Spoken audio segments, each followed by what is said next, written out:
Okay, I am going to go ahead and get started. Welcome, everyone. I'm so happy to see so many folks joining us online today. I have a couple people in the Zoom, and most of you all watching online. So I'm excited for today's presentation. It's nice to be with you.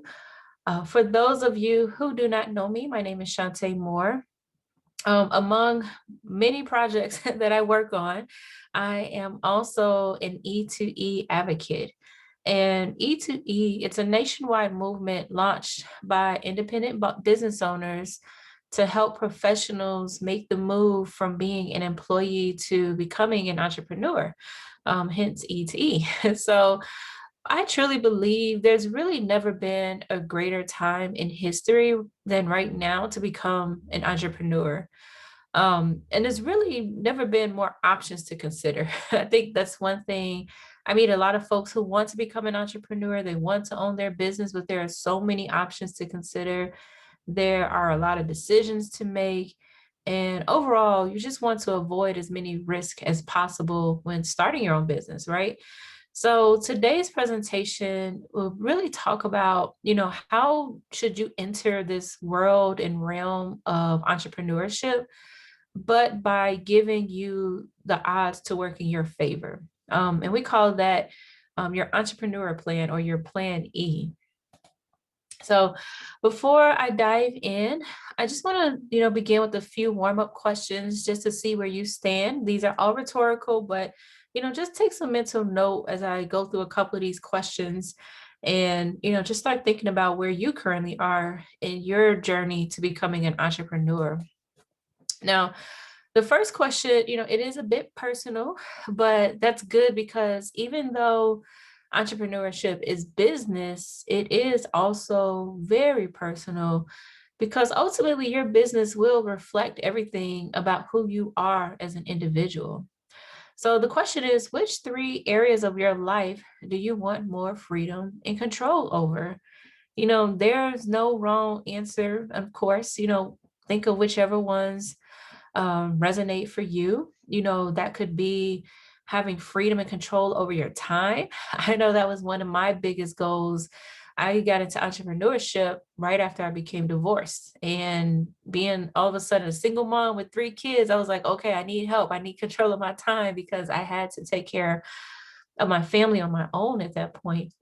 Freedom and control for you might be just, caring for family and friends. I know I have a lot of business partners where they do their business because they want to provide extra income to take care of their loved ones. So, or maybe you just want extra money to buy stuff that you want and need. And that's nothing wrong with that. That's one of the things that I enjoy about entrepreneurship is rewarding myself for all of my hard work and all the things that I help folks with. And you shouldn't feel bad about wanting to have a better lifestyle for yourself. But let's just move on to the next question. I also think, what are your two whys? Who do you pour your money and time into the most?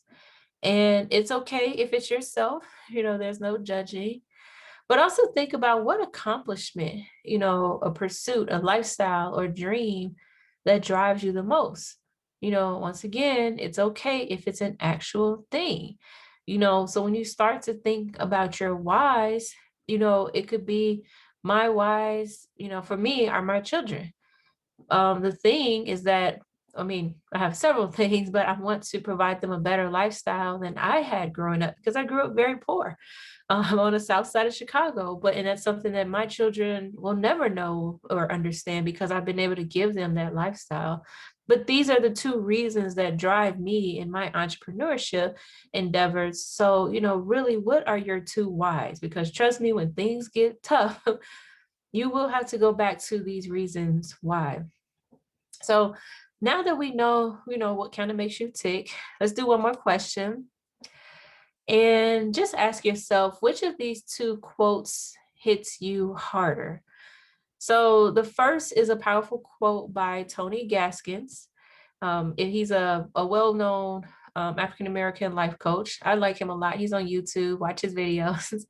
But anyway, he says that if you don't build your dream, someone will hire you to help build theirs. Or do you prefer the famous words of wisdom by Eleanor Roosevelt that says the future belongs to those who believe in the beauty of their dreams?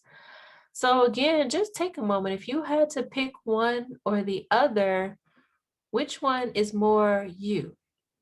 I know for me, I like Tony Gaskin's quote. Actually, I love both of them, but I think now, especially his resonated more because I came from a corporate world, a corporate job position. I came from the corporate world. I never actually really envisioned myself as an entrepreneur until like I was forced into it. I had, it was the best avenue for me years ago. But I really realized like, wow, I'm doing all this hard work working for someone else. Why don't I work for myself? So anyway, with these thoughts and feelings in mind, let's move on. Just to kind of tell you a little bit about who we are and what we do.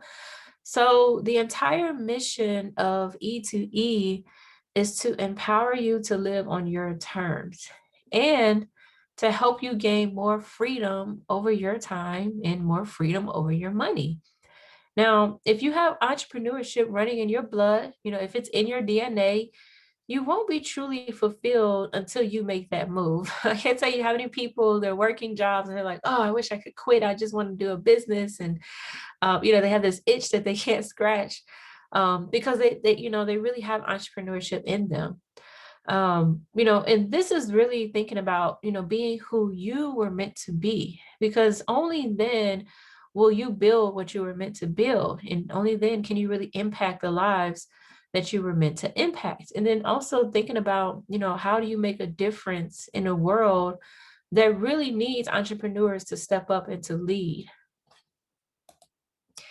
So, one thing I would just share is that remember, the average employment position, it's really not designed to offer freedom.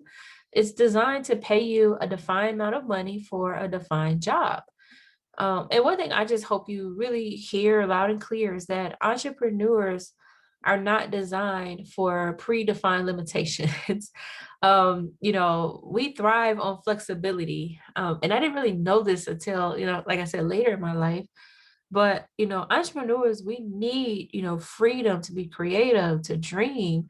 But obviously there's a catch to that also, is that freedom requires time and money.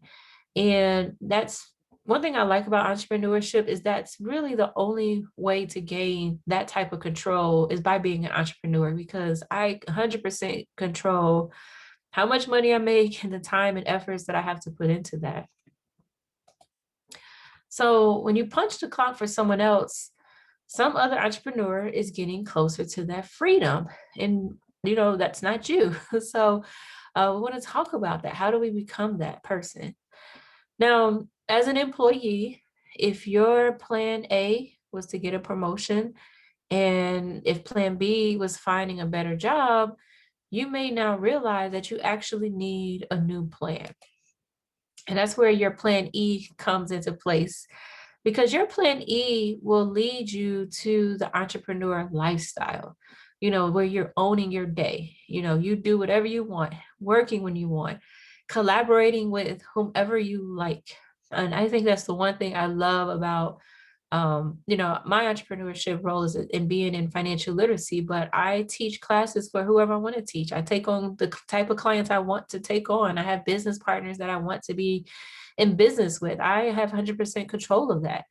Another thing about your plan is that it gives you an escape plan to help you make a smooth transition from where you are to the business that you want. I think that's probably one of the biggest challenges, especially right now. People are scared. They're scared to leave their jobs. And, if that's something that you're working to do, we want to make sure that that's a smooth transition. Your plan E also gives you an easier way by lowering with risk and removing obstacles. So what does that mean? When you have a plan, you really have the details of it laid out, because starting a business, there could be fees, there could be licenses and registrations, some startup costs, whatever that business is for you. But having those things outlined, you can prepare for it. And again, it lowers your risk and, makes your opportunity better to get started and do well. And most importantly, your plan E can really put you in the hands of helping, working with experienced leaders and experienced leadership who can guide you.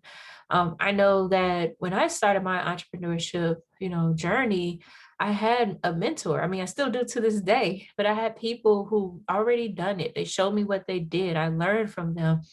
And that was, that's actually what I do for a lot of folks now is, in my world, in my financial services world, that's what I do. I teach others how I got started and help them get on their way.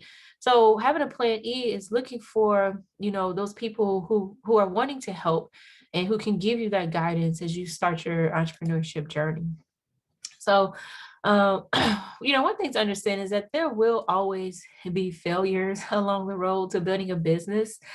But I always say that a solid plan can always keep you moving forward, in the midst of those times when you want to stumble over and fall. So, it's something that we can prepare for and plan for because we don't want you to, come across a stumbling block and now you're forced to go back into an employment role.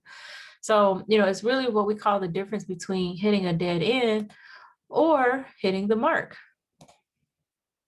And hitting the mark is just basically meaning that you have a clear, solid plan that really it doesn't dramatically increase your chance of making it. And eventual freedom over time and money, that's the target. That's what we're really trying to shoot for. So let's explore the essential elements of a solid plan E.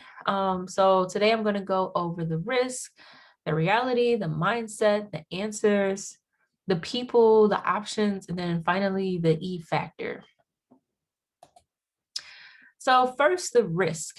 Any one of these risks that are listed here on the screen, they can really knock you back. And the goal in your plan E is to calculate, the particular risk for the business that you choose. You really need to ask yourself some questions. What are the startup costs and can you afford them? Is there a system to follow that creates predictable results, a proven system? Do you have to develop your own marketing material from scratch, or can you utilize what someone else has already developed? Especially, technology today, it's really essential to any business in today's world. And is the technology already in place or will you have to assemble it? Can you share, those costs? Can you share technology costs with other people or just to help lower your investment? How do you get a capital, not a capital, a cash flow before you run out of, money that you've invested into the business? Because either having too few customers or having too many, that can be a problem. Are you prepared for both scenarios? Another question to think about is, how fast do you think you can increase cash flow to go from burning it to making it? I definitely felt this way to begin. I was like, I'm always spending money, but I'm not making much. But eventually you get to a point where that can change for you. Also, have you considered the legal documents and contracts that you need to protect your business? Now, those are definitely a lot of questions to consider, but when we're looking at how to lower or avoid these risks, this is really one of the first steps that you should take and really go through these questions. And it is hard work. When you're in the beginning, it's hard work trying to figure these things out. But I know true entrepreneurs, they never back away from hard work and they welcome it. They look at it as a challenge. But the main idea is that by being realistic, you can help prevent loss of momentum, loss of your business, and loss of your dreams. So, speaking of being realistic, our next essential is the reality. And I'm going to be pretty blunt, through this section is because becoming a successful entrepreneur, it's not easy. It's hard. I mean, it depends on the business, but it's not like if everybody could do it, if it was so easy, everybody would do it. But ultimately, if you want to earn the rewards, having lasting success, that comes from owning a business, you have to be tough, and that's the reality, but it also can be absolutely worth it. Just know ahead of time that it will be hard, maybe harder for some than the others. But anyway, so when we think about like how hard and how worth it is to being an entrepreneur compared to other opportunities, I just use a chart. Easy is at the bottom, hard is at the top, not worth it is on the left, and worth it is on the right. So let's kind of go through a couple examples. So first, we'll mark down low skill and high skill jobs. Now, a low skill job is one that almost anyone can be trained to do. And they can, the job is technically pretty easy. It doesn't require a lot. But technically, or typically with those low skill jobs, it also typically comes with low income because they typically don't pay out a lot of money, which tends to make it not worth it for many. So that's why it's in the bottom left quadrant. High skill jobs, on the other hand, though, they do typically require a greater level of training.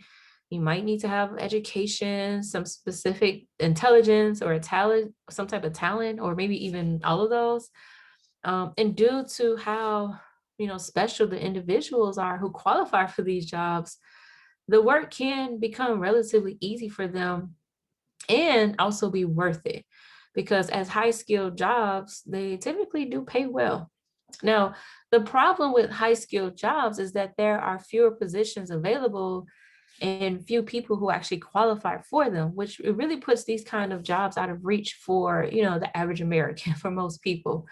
But, something to note though is that even high skilled employees, somewhere up the ladder, they're still working for an entrepreneur who determines when they work and how much they earn.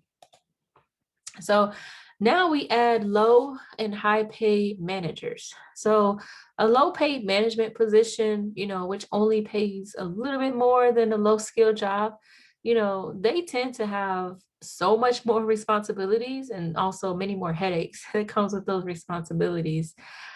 These jobs are generally harder just because of the added stress and pressure, and they only pay a little bit more money to have those jobs. So sure, a high paid management position often comes with a pay hike, but often involves, even more pressure and long, long hours. So that can also make the higher salaries and the perks only seem a little more worth it.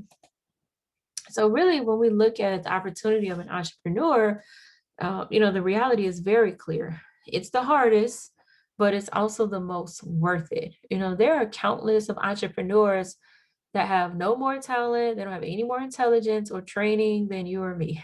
But what they do have is grit, determination, vision, and they believe in themselves. Entrepreneurs tend to welcome the hardships because they know it will prepare them and qualify them for, many more possibilities that only can be offered by business ownership. So for their freedom and their dreams, they're willing to work hard, and that's something that you just have to ask yourself. Are you willing to work hard to become a successful entrepreneur? And one of the phenomena that you will likely face is what marketing guru Seth Godin refers to as the dip. Often when entrepreneurs first get started, we call that like the honeymoon phase, and there's typically a really nice reward for that. But then as the realities of business set in, you're working long hours, you got a lot of frustrations for little money, little appreciation. There's a lot of time and effort um, that goes into starting a business and can far outweigh the initial rewards. And this dip, this dark valley, is when most people actually quit being an entrepreneur. And we call it the boneyard of business. But, if you can push through the dip, on the other side is the rise. And that's where you see the graph goes up, because at the top, that's really where the payoff is. You get rewarded for your efforts as a business owner. And now you're really driving toward, accomplishing your dreams. And this is the actual reality, this is the up and downs of entrepreneurship. So I guess one question, before I move on, just to ask yourself is, if you became an entrepreneur, will you let that dip beat you? Or will you persist and will you win? You can actually read more about this in Seth Godin's book, The Dip. It's a really quick and easy read, super uplifting. Probably sure it's on Amazon somewhere, but I like talking about that book. Now, knowing the reality, it's time to really talk about mindset that every entrepreneur must have. Um, I think this is really important. Sometimes people think, first of all, I meet a lot of people, they want to be in business, but they really don't have the right mindset. And I think it's really an absolute prerequisite for success. So, best-selling author Steve Siebold, he said, "You're either growing or dying. Stagnation does not exist in the universe." And really, here's the mindset that you need to keep growing and prevent stagnation. So, first, you are going to face a chasm of struggles. Like I talked about, there's really no way around it.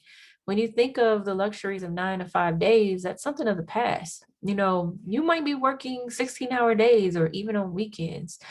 If you like hobbies and entertainment, you probably can't partake in them when you're first getting started because typically your business will come first. And sometimes even before family, for a small period of time while you're getting going.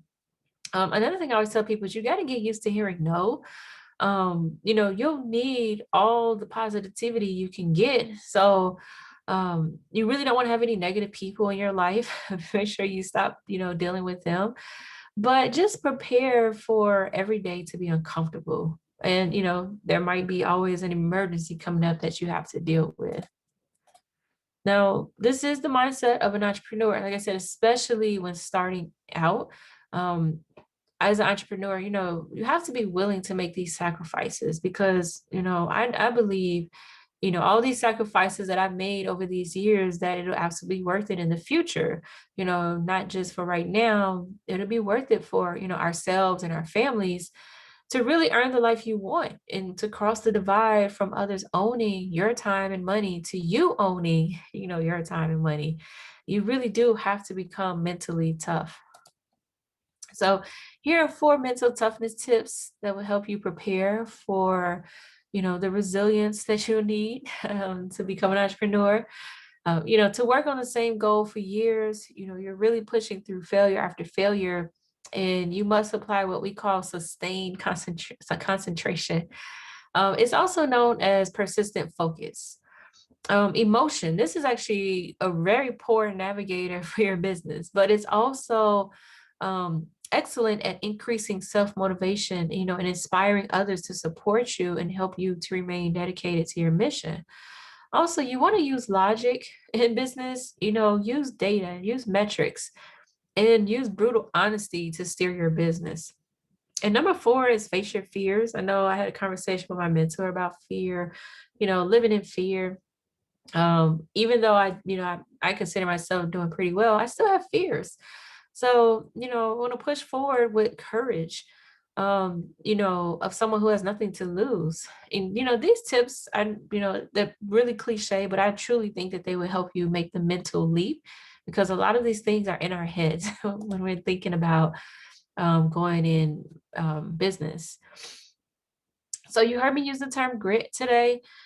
Grit is sticking with your future, day in, day out, not just for the week, not just for the month, but for years.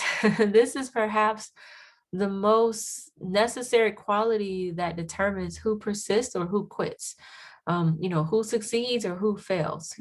And because grit, that's something that you can't be taught or bought. It's really something that you must possess if you're going to overcome the chasm. So, with your mindset in place, you're ready to write down the answers that you must have before you start your business. And these answers are, in my opinion, the prerequisite before you make any moves. Because the core of your, and this is really the core of your plan E plan. Yeah, the core of your plan E plan. So really just think about these things carefully, research them thoroughly. You can certainly welcome me to consult as a resource for each, but let's just kind of go through these, and, write down things that you might need to apply to your specific industry that you want to work in. And let's just start with that with industry. So with intention, what industry will you choose? I tell people when you're looking at an industry, you really want to consider, how stable is that industry? What is the potential? What are the trends? How big is it? What's the size of that industry? Who is your market? This is huge. Not what, but who. Who is the precise client group that you will serve? because every industry is filled with different demographics and different target customers. You really want to start thinking and identifying who yours are. Also, I think this is really huge is what's your differentiator? What makes your offering different than the competitions? What is your special formula? What's your secret sauce? Can others easily copy it, or can you protect it from your competitors? I always tell people and then there's two ends to that spectrum, right? One is I don't think there's no business out there that somebody else isn't already doing. But that doesn't mean that you can be successful, because some people say, oh, the girl down the street is already doing, a custom coffee design business, a coffee mug design business. So I can't do that. No, you can do it as well. But what makes you different from her? You can do the exact same thing. But again, why should people work with you or buy from you? And then, so once you really figure out what sets you apart from others, then, like, what is your clearly defined product or service? How much will it cost you to make versus to sell it? Think about, who will provide your business with the materials, the inventory, or services that you need. What is the big solution? Sorry, the next section is the solution. What is the big solution that you're going to bring to the world? Write down the one great problem that you're going to solve, why your market wants or needs this solution so desperately. It's funny because I stay up late at night and I watch infomercials, and then all of a sudden they have some little weird gadget. I'm like, oh, I didn't even know I needed that. So think, what solution will you solve? What solution will you bring to the world? And then lastly, what unique ability really qualifies you and your business partners to be, the ones to solve this one great problem for your market? How are you all, do you have the skill set? Do you have the experience? Why should people come to you to solve this problem for them? So really, when we look at all six of these parameters, we're really defining them, because it's the really critical work to help you figure out, like, what's your vision? What should you be focused on? It will help you, resist the temptation to be all things to all people, because I've seen that happen. Some entrepreneurs, they want to do everything for everybody, and that might not be the most successful way to go about it. But it can also prevent you from building something that you love, but that few people will buy. You want something that people will, want to get from you, want to buy from you, or be serviced by you in any particular way. So once you have those answers in hand, it's really time to start, determining the people that you need to surround yourself with and involve from day one. Because again, after all, the people you pick are just as critical as the business that you choose. So let's look at some, roles. And the people that are in your life, they could be your partner, whether that's your, loving partner at home or business partner, mentors, collaborators, who will help you make an impact every day in your business? What does success look like with working with them? What will your income look like? As the great Jim Rohn said, you are the average of the 5 people you spend the most time with. So, think about those 5 people in your life currently that you spend the most time with. Do you want to be the average of them? Typically, to be a successful entrepreneur, it may be time to make hard decisions about who you spend your time with in life. I know for me, most of my business partners are like family to me. I don't have many friends outside of business. It's interesting how that transition happened. And not that I don't love people or care for them anymore, but when you're in business, your circle will change. But anyways, I kind of start wrapping up. I have a couple more slides to go through. I just want to share that, our number one core belief with E2E is that, we lose when we try to do things on our own, and we win when there's others, that we can depend on to do this business with. Like I said before, I'm just glad that I had the right people to help me. And that's why I do what I do now with E2E, just to help pay it forward. Because mentorship is really essential for entrepreneurs to succeed. At every step, you really need that strength. You need that encouragement. you need that step-by-step guidance, experience, from those who have gone before you, and the camaraderie. I think of my business partners. We have so much fun. We support each other. We have amazing friendships. And that will really help, having that really helps me to get through, when times are hard or I'm having a bad week. And then I also enjoy sharing my victories with those individuals as well. So Helen Keller, she put it best: alone we can do so little, but together we can do so much. So as I finish kind of wrapping up the end of the webinar, I think I have one more slide after this. Um, you know, let's start thinking about your plan E and just examine, just think about like what options are available to you. Because remember, you're the boss. So you totally get to decide if you will work 4 hours a week, if you'll work 40 hours, or if you'll work 80 hours. Working more hours, it can definitely give you that velocity that you need. But ultimately, how many hours you work, that's totally up to you, whatever's viable and works for your situation. Because some entrepreneurs, they can produce, pretty good incomes with a very small amount, but very focused amount of time. They might do 4 hours, but they are locked in, and that 4 hours is super focused.